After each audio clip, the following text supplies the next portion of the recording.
बिस्मिल्लाहिर्रहमानिर्रहीम। अस्सलाम वालेकुम नाज़रीन, मैं हूं कंबर Zaidi. Supreme court of Pakistan से आज इंतहाई अहम report chief justice of Pakistan को जमा कराई गई है।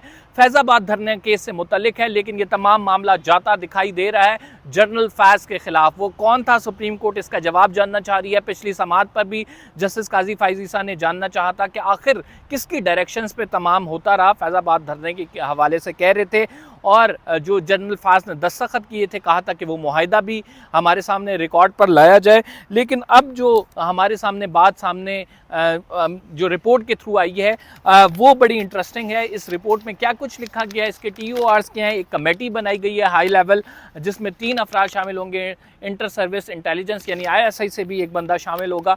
वो क्या जनरल फाज को बुलाएगी या नहीं, ये हम आपको डिटेल से इस व्लॉग में बताएंगे। सुप्रीम जुडिशल काउंसिल का इजलास जारी है। जस्टिस मज़ाहिर और जस्टिस मोहसिन अख्तर कियानी के खिलाफ दरख्वास्त हैं।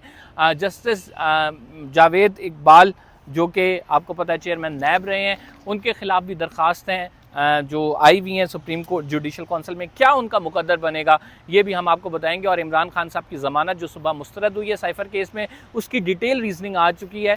उस रीजनिंग में आपको मालूम हो जाएगा कि जिस तरह से chief justice of Islamabad high court, उन्होंने इमरान खान के केस को मुतासर किया है। बेल की सतह पर जो उन्होंने फ़ैसला लिखा है वो इमरान खान साहब के अगेंस्ट जाएगा।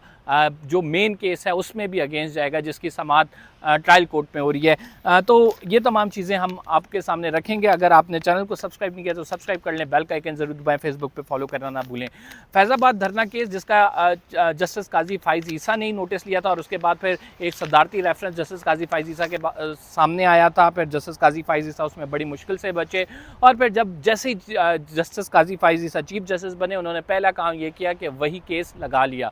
अब ये बेसिकली जो फैज़ाबाद धरना केस है उसकी इम्प्लीमेंटेशन का केस है, जिसमें जस्टिस काजी फ़ाइज़ ईसा ये कहते नज़र आते हैं कि वो आम पर्सनल्स जिन्होंने अपने मैंडेट से तजावुज़ किया, जिन्होंने अपने मैंडेट का गलत इस्तेमाल किया, उनके ख़िलाफ़ कार्रवाई होनी चाहिए। और इसमें पहला नाम जो कि आ रहा है वो जनरल फैज़ हमीद के हवाले से आ रहा है। क्या उनके ख़िलाफ़ कार्रवाई होगी? 17 पॉइंट्स पर मुश्तमिल एक order chief justice of Pakistan ने लिखवाया था, जिसमें कहा गया था कि पर्टिकुलरली बताएं कि जो लोग इस तमाम मामले में मुलव्विस थे, ख़ुसूसन आर्म फोर्सेस से उनका ताल्लुक़ है, उन्होंने क्या अपने एम्बिट से बाहर यानी अपने इख्तियारात से तजावुज़ करके कोई कार्रवाई की है। अगर कार्रवाई की है तो उनके ख़िलाफ़ जो है मुतल्लिका जो महकमे हैं यानी फ़ौज खुद अंदर से स्क्रूटनी करे, उनके ख़िलाफ़ जो है एक्शन ले और इन्वेस्टिगेट करके सुप्रीम कोर्ट ऑफ पाकिस्तान में मामला जमा कराए। आज एक रिपोर्ट, फैक्ट फाइंडिंग की रिपोर्ट जमा कराई गई है सुप्रीम कोर्ट ऑफ पाकिस्तान में, और उसमें क्या कहा गया है? उसमें अटॉर्नी जनरल ऑफ पाकिस्तान की जानिब से कहा है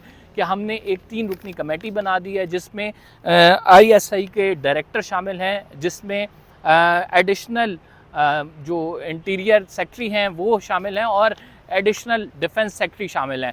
ये 3 अफराद जो हैं वो क्या करेंगे, मैं TORs पढ़ के सुना देता हूँ आपको। कलेक्ट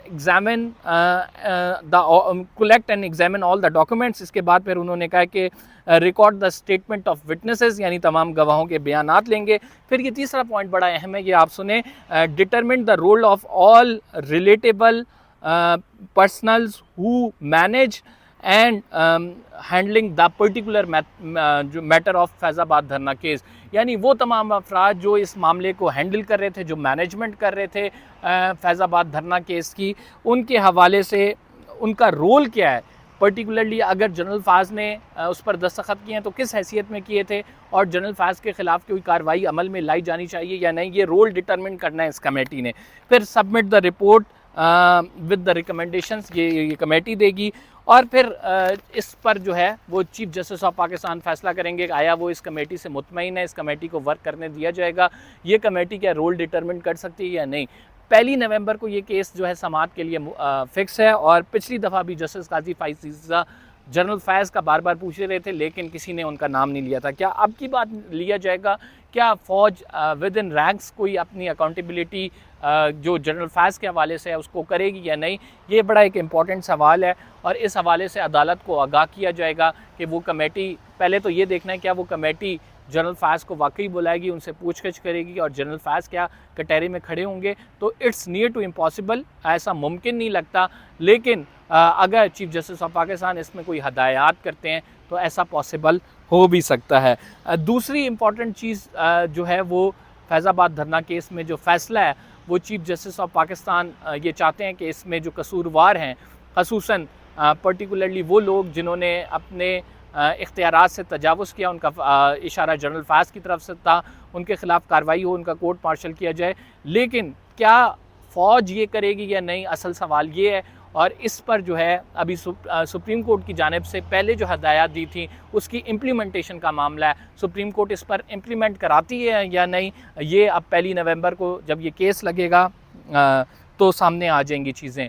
फैज़ाबाद धरना केस जो है वो इंतहाई अहमियत इख्तियार कर गया है जब से इसका रुख जो है जनरल फैज़ की तरफ हुआ है, और यहाँ पे जस्टिस काजी फ़ाइज़ ईसा पर्टिकुलरली चाहते हैं कि उन लोगों के ख़िलाफ़ कार्रवाई हो। अब राइट नाउ जो सुप्रीम जुडिशल काउंसिल का मामला है जिसमें जस्टिस मज़ाहिर अली अकबर नकवी और जस्टिस मोहसिन अख्तर कियानी के ख़िलाफ़ दरख्वास्तें हैं, देखा ये जा रहा है क्या जस्टिस मज़ाहिर अली अकबर नकवी को सुप्रीम जुडिशल काउंसिल आज नोटिस करेगी, क्योंकि उनके ख़िलाफ़ एक नहीं मुतअद्दिद दरख्वास्तें हैं। तो अगर जस्टिस मज़ाहिर अली अकबर नकवी को नोटिस किया जाता है तो मैं आपको बता दूं, हमारे ज़राए ये बताते हैं कि जस्टिस मज़ाहिर अली अकबर नकवी ने कहा है कि वो रिटायर नहीं होंगे जो भी एलिगेशंस हैं उन पर, और वो इसका डट कर मुकाबला करेंगे। जैसे जस्टिस काजी फ़ाइज़ ईसा ने ये किया था कि अपने कोर्ट सुप्रीम जुडिशल काउंसिल को दरख्वास्त की थी कि उनका कोर्ट ओपन अदालत में, ओपन कोर्ट में सुना जाए उनका केस, तो इसी तरह जस्टिस मज़ाहिर अली अकबर नकवी भी दरख्वास्त करेंगे कि इनका ओपन ट्रायल होना चाहिए। सुप्रीम जुडिशल काउंसिल के बंद कमरों में 5 लोग जो है इसका फ़ैसला ना करें, बल्कि खुली अदालत में जजेस इसका फ़ैसला करें कि उनके केस का क्या होना चाहिए। जस्टिस जावेद इकबाल के ख़िलाफ़ जो केस था वो तैयबा गुल के हवाले से था, जिसमें वो वुमेन हैरेसमेंट में पकड़े गए थे, उनकी वीडियो सामने आई थी, और फिर अब जो मामला है वो सुप्रीम कोर्ट के सुप्रीम जुडिशल काउंसिल के सामने है। तकरीबन 11:30 बजे ये कार्रवाई शुरू हुई है, अभी तक ये कार्रवाई ख़त्म नहीं हुई है। जो कार्रवाई ख़त्म होगी तो इसकी प्रेस रिलीज़ आएगी, उसके हवाले से भी हम आपको आगाह करेंगे। लेकिन पर्टिकुलरली जस्टिस मज़ाहिर अली अकबर नकवी का मामला इसमें इम्पॉर्टेंट है, जो कि सुप्रीम जुडिशल काउंसिल देख रही है, क्योंकि जावेद इकबाल साहब तो ऑलरेडी रिटायर हो चुके हैं। सुप्रीम जुडिशल काउंसिल ने सिर्फ एक नुक्ता देखना है, क्या रिटायर्ड जजेस के ख़िलाफ़ कोई कार्रवाई हो सकती है या नहीं। उसमें भी जस्टिस मुनीब का फ़ैसला है कि रिटायर्ड जजेस के ख़िलाफ़ कार्रवाई नहीं हो सकती।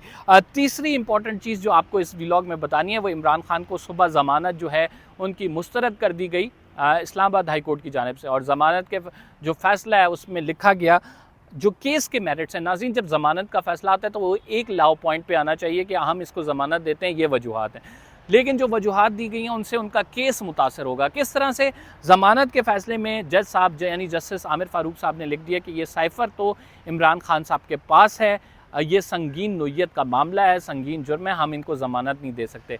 मैं आपको बताऊं, ये प्रोसिक्यूशन साइड यानी जो मुद्दई है उसका मौक़िफ़ है कि साइफ़र इमरान खान साहब के पास है, उसने फैक्ट्स डिस्टॉर्ट कर दिए हैं और ये केस तो अभी चल रहा है, ये साबित तो नहीं हुआ कि वो इमरान खान साहब के पास है। तो एक जज चीफ जस्टिस ऑफ पाकिस्तान कैसे इस बात पर फैसला दे सकता है कि वो इमरान खान साहब के पास है जब तक वो साबित ही ना हो।